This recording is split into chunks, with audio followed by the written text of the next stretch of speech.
ورجعنا لكم من تاني بعد الفاصل، وهنتكلم عن موضوع غريب شويه، او مش غريب، هو بقى العادي دلوقتي.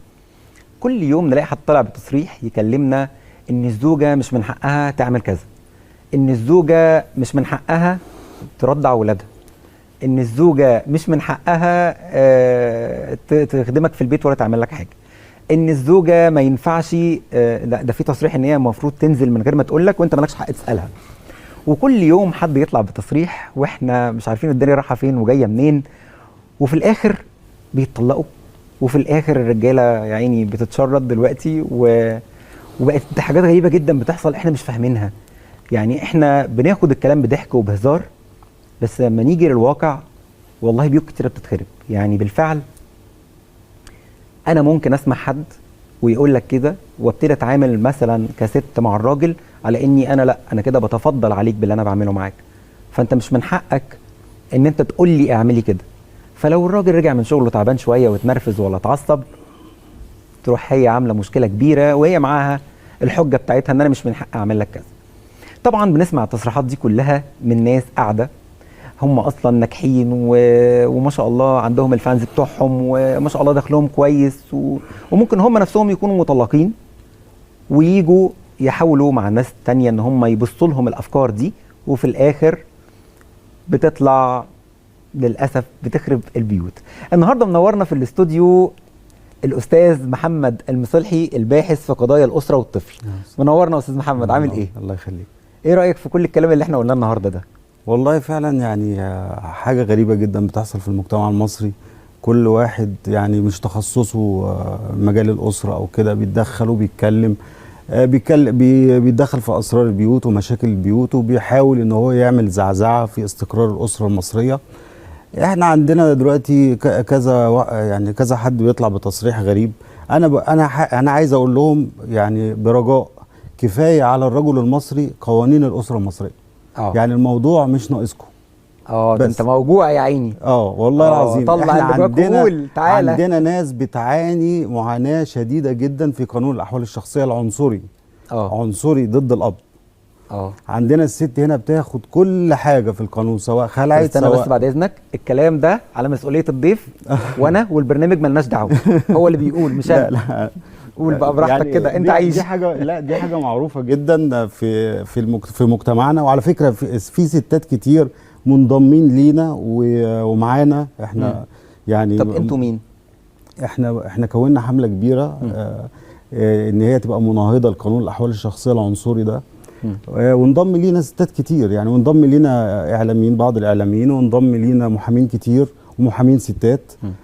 ومن دول كتير، يعني مش من مصر بس، من سوريا ودول كتير. القانون العنصري ده بره مصر كمان ولا لا بس؟ في تضامن معانا. في حاجات برضو شبيهه للقانون بتاعنا بره برضو. طب خليني بس اوضح للساده المشاهدين حاجه عشان ما نبعدش عن الاطار، اوضح وجهه نظر ضيفنا اللي منورنا النهارده. خلينا متفقين ان القانون لما بيتعمل على حد علمي الشخصي بيراعي الظروف العاديه للمراه، اللي هي طبيعتها وتكوينها وضعفها وحاجات كتيره جدا اللي بتحكم الظروف دي. يعني مثلا في واحده بتتطلق فعلا ما بتلاقيش تاكل، والدليل على كلامي ان في بيطلع معاش للمطلقات والارامل. في ناس بتبعت لهم صدقات، يعني تجوز عليهم الصدقات. ففي مطلقات طبيعتهم طبعا ان القانون ده لو مش في صفهم هيتظلموا قوي.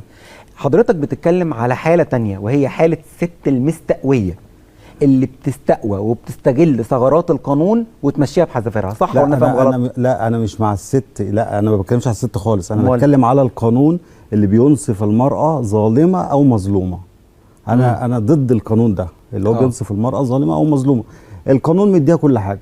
يعني في واحد كان بيقول لي ايه، بيقول لي هي ليه الستات بتطلق؟ بقول له السؤال ما يبقاش كده، المفروض يتسال السؤال ايه؟ ليه الستات ما تتطلقش؟ ليه في ظل القانون ده ليه الستات اصلا ما تتطلقش؟ صح، معاك حق في دي. يعني بص اقول لحضرتك على حاجه. حتى في قانون الخلع بتخسر حاجتين اتنين بس، نفقه العده والمتعه ومؤخر الصداق. بتاخد ايه بقى؟ بتاخد كل حاجه. بتاخد الشقه وبتاخد العفش وبتاخد الذهب. كفايه الاولاد دي بس، كفايه دي الخساره الكبيره اللي بتوجع الراجل. في حاجه تانية، اتفضل. الست ليه تروح تخلع الراجل لو هو مريحها؟ سؤال جميل. وليه لو قالت له انا مش طايقه العيشه معاك ليه ما يطلقش؟ ليه ما يطلقش؟ هقول لحضرتك على حاجه. انت اضمن لي ان الاباء في مصر تشوف ولادها بطريقه سويه بعد الطلاق، وانا اضمن لك ان كل الستات تطلق على طول. مفيش واحده ست هتلجا للخلع وهتلجا للحاجه. انت اضمن لي دي بس مش هقول لك اضمن لي اللي ما تاخدش العفش ما تاخدش الدهب، لا، هي دي بس. اضمن لي ان الاب يشوف ولاده بطريقه سويه بعد الطلاق، وانا اضمن لك ان كل الستات هتطلق بسهوله. بص اقول لك على حاجه، في ست بتقول للراجل انا عايزه اتطلق، يقول لها لا انا مش هطلق، خليكي كده زي البيت الواقف. واحنا كنا بنشوف حالات من دي كتير للامان. هقول لحضرتك كانت واضحه وموجوده معانا. ماشي، هقول لحضرتك على حاجه في النقطه دي. القانون رؤيه الاطفال، انا اللي عرفته مؤخرا ان في دراسه القانون في مجلس الشعب ان هي بتلزم الزوجه برؤيه الولاد للاب وتتعاقب لو ده ما اتنفذش وفي بيت الاب، والقانون ده فعلا بيدرس في مجلس الشعب دلوقتي. ما فيش اي حاجه على ارض الواقع، ماشي، كلها مشروعات قانون. كلها مشروعات قانون مش هتتنفذ، مش هيتنفذ من اي حاجه. طب جايب الثقه دي منين؟ الثقه دي من اللي احنا شفناه، يعني من اللي انا شفته يعني في السنين اللي فاتت دي.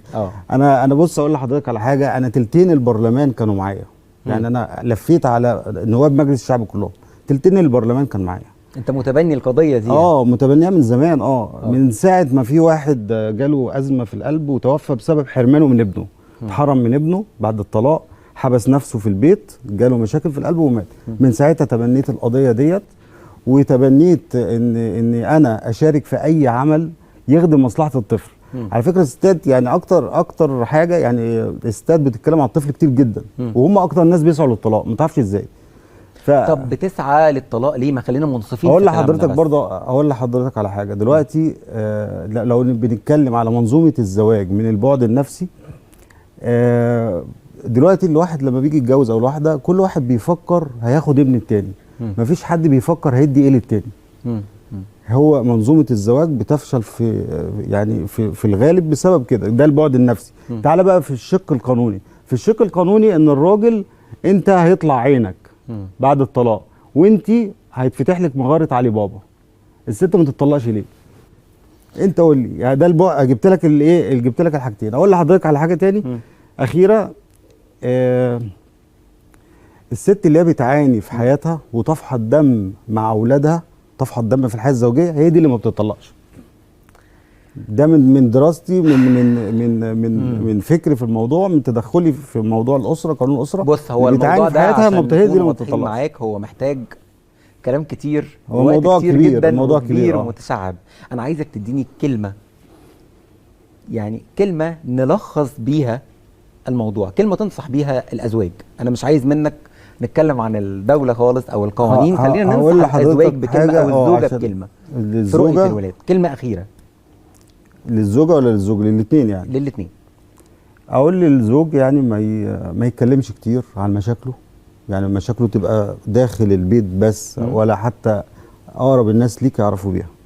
والزوجه برضه نفس الكلام يعني. ده اكبر حاجه، دي رقم واحد في المشاكل. يعني امك عرفت ايه اللي بيحصل داخل الاربع حيطان اللي انت عايشه فيهم، بيتك اتخرب خلاص. صح، يعني هي فعلا دي اهم واكبر رساله. احنا فعلا لو كل زوج وزوجه قفلوا على نفسهم فعلا وحلوا مشاكلهم مع بعض. والخص برضه الموضوع في كلمه، لو احنا حطينا ربنا بينا، كل راجل وكل مراته حطوا ربنا بينهم وراعوا ربنا في بعض، لا احنا هنوصل لخلع ولا محاكم ولا طلاق، ولا هنوصل لكل اللي بيحصل ده. المهم ان احنا نراعي ربنا ونحترم بعض، حتى لو كرهنا بعض نحترم بعض. الاحترام هو اللي هيعدي اي مشكله، وهيخلينا نحافظ على علاقتنا، ونحافظ على اننا نربي ولادنا تربيه سليمه، وما ننسقش ولا الترندات اللي نازله والكلام الكتير اللي كل يوم حد يصرح بيه، لان اللي في مكانك عمره ما هينصحك نصيحه زي دي ابدا. يعني هو اللي بينصحك في مكان تاني خالص، في برج عالي جدا، وانت اللي على ارض الواقع بتنفذ ده. انت اللي بتخسر، وانت اللي بتتعب، خسائر ماديه ونفسيه لاولادك. فاتمنى ان احنا ما ننسقش ورا الترندات دي. كنا مبسوطين معاكم ان احنا موجودين معاكم النهارده. كان معانا ضيفنا اللي منورنا الاستاذ محمد المصلحي، وان شاء الله نشوفكم في حلقه جديده من صباحكم بالالوان بمواضيع جديده، ونهاركم سعيد باذن الله.